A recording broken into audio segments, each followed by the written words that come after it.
интубуду хойрон, егер де бір жақсылықты жасасаңдар, көрсетіп істесеңдер, яғни адамдарға бастама ретінде бір жақсылықты көрсетіп істедіңдер ма, немесе ол жақсылықты ау тухфуху, не құпиялап істедіңдер ма, мысалы риядан сақтанып, тек Алланың ризашылығы үшін деген жағдайда, ау таъфу ан суна, үшіншісіне қараңыздар, немесе біреудің сізге жасаған жақсылығын, өздеріңе жасаған жақсылығын кеше салдың. Сонда ата, сен ол кеше салдым деп бір істеген нәрсемен қуанып тұрсың ғой дейді. Саған талай кешкенбіз дейді бұлай. Соқтан аяттың соңына қараңыз, екі есімін баяндайды.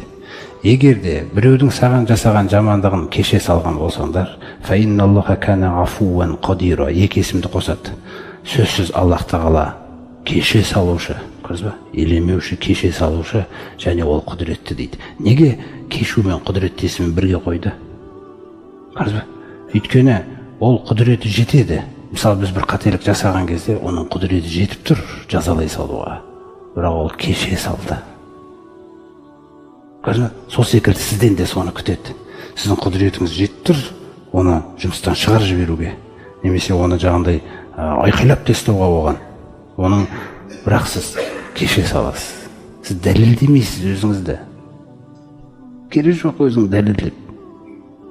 Сол жақсылығың арқылы Алла тағала кісінің жүрегін жарады екен да, нұрға. Ойлана бастайды екен. Егер де сіз басқаша бере беретін болсаңыз, өзіңіздікіндей, ол оянбайды ол. Өйткені 12-де жаңағы қарсы тұра береді.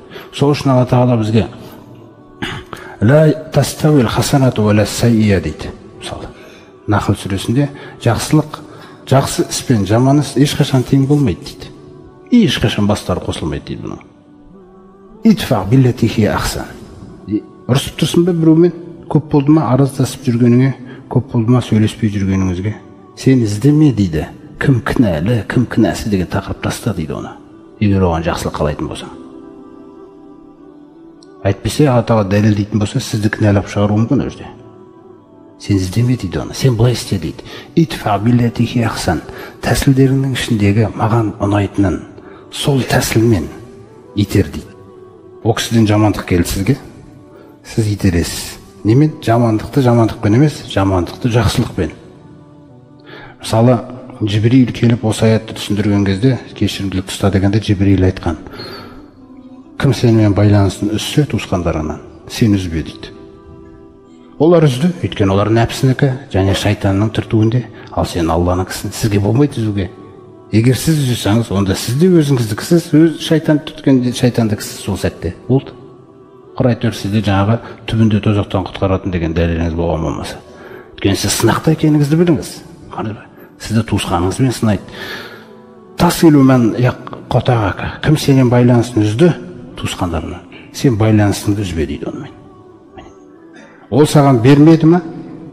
Сен бер. Ол бермейді, сен бер. Ол келмейді, сен бар. Оңай жұмыс па? Оңай емес нәпсіге. Бір ата айтады, мен сенен қаладым дейді, осыны болды. Осы мектептен өтіп ал дейді. Келесі амалдарды іздемей. Туысқаның байланысты үзгісі келеді, сіз үзбейсіз. Сіз бара бересіз оған. Бара бересіз. Ол жақтырмайды, бірнекелерді айтады, сізді өзіңізден шығару керек. Немене келе бересің дейді. Міне. Сіз ассаламу алейкум дейсіз өзді. Сіз Алланыкісіз. Егер мен айтқандай істей берсең дейді, күндердің бір күні мынандай нәтиже болады дейді. Қандай нәтиже деген кезде, итфа биллати хия ахсан фа иза лази байнака ва байнаху адава. Сені мен әлгі біреудің арасында дұшпандық бар еді. Адамдар енді мына екеуі ешқашан дос өтпейді деп ойлаған. Кааннаху валиюн хамим. Егер мен айтқандай істей берсең, ыстық досың болып кетеді дейді. Бірақ мына нәрсені есіңе салайын дейді. Соңында қараңыз. Менің бұл тәлімімді тек қана сабырлар ғана қабылдай алайды дейді жүрегіне. Қалғандар өйткені бүгін істеуі мүмкін, оны результат болған жоқ. Тағы барды результат, қойшы мынаны деу мүмкін. Тек қана сабырлар ғана мына тәсілімді ұстайды дейді. Қараңыз қалай айтып отыр. Тек сабырлар ғана қабылдай алайды дейді бұны, шыдай алады дейді бұл тәліміме. وَمَا يُلَقَّخَ إِلَّا ذُو حَظٍّ عَظِيمٍ. Сондай-ақ біз өзіне білім бергендер, міне, көп білім бергендер солар ғана шыдай алуы мүмкін дейді. Көп білім деген ол не деген кезде?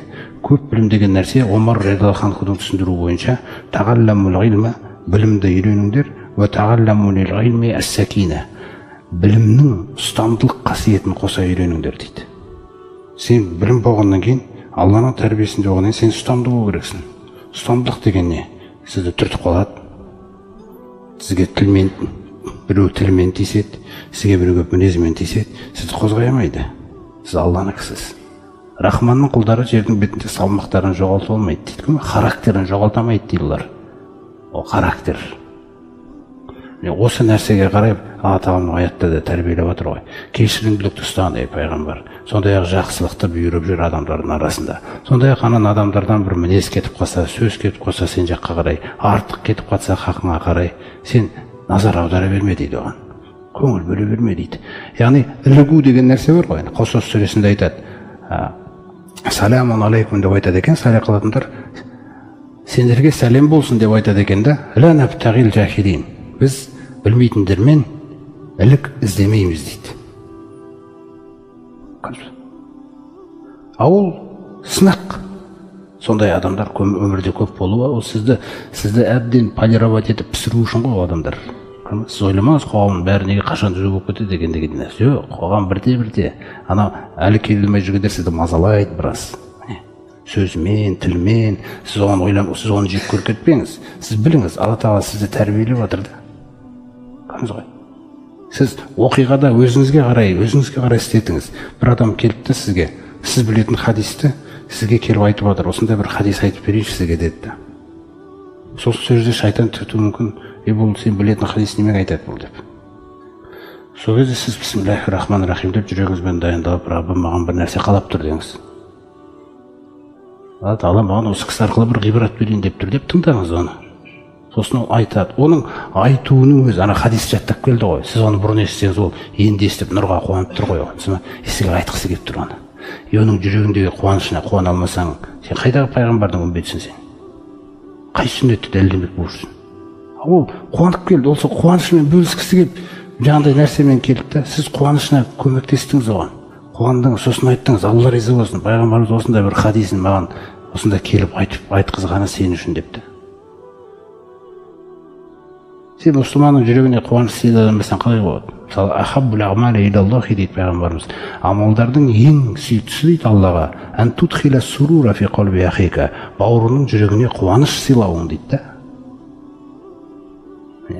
Сондықтан айналаңдағы мұсылмандарды ұмытпа. Жалғыз болма. Жалғыздық ол Алла тағала.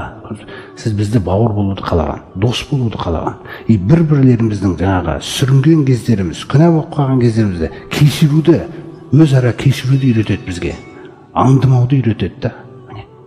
Біреудің қатесін көрдің бе? Ешкімге айтпа оны. Соның қатесі үшін оны жек көріп кетпе, хақың жоқ. Әйтпесе Алла тағала сен баяғыда жек көре салу керек еді.